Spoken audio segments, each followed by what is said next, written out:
This is going to be a very brief video just to summarise the 4 different videos on teaching and learning theories as part of the LTHE. To summarise then, what we can see from all of them is the emergence of this notion that learning is not just a product, it's a process. So it's not just about the ends but the means. The theories also encourage us to move away from this sort of didactic understanding of teaching whereby someone knowledgeable stands at the front of a room and talks at lots of other people who listen and take notes, which is a much more sort of transmission idea of education. And it sees that when we look at the ways in which people actually learn, then the best ways to engage with that in order to be able to teach means that we start thinking of ourselves as facilitators of the learning process rather than fonts of knowledge and givers of information. This is because learners, rather than being passive participants in their learning, are actually active creators of their own knowledge.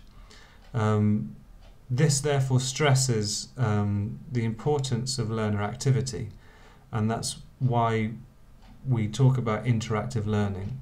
It may often be in your lived practice within your departments that you quite often experience much more sort of traditional approaches to education.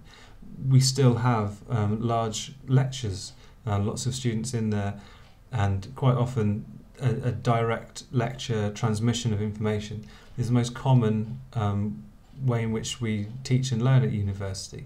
However, that isn't to say that it has to just be like that. It's not also to say that that's particularly wrong. It's just to say that when we look at the teaching and learning theory that's out there and the work that's been done, we can see that the learner activity is fundamental, and the more that we can do that, the more interactive we can make our lectures, our seminars, our workshops and so on, the better it will be for the learners in order for them to create their own knowledge.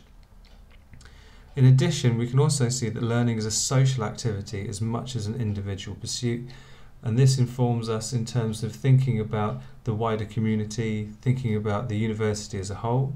It encourages us to try to develop these communities of practice.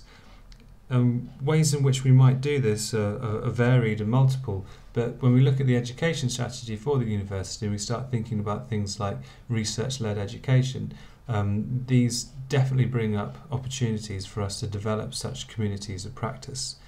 And it's important to understand opportunities available through group discussion, through peer learning as well, so horizontal rather than just vertical learning from the teacher to the student, but we've got the learning amongst students as well.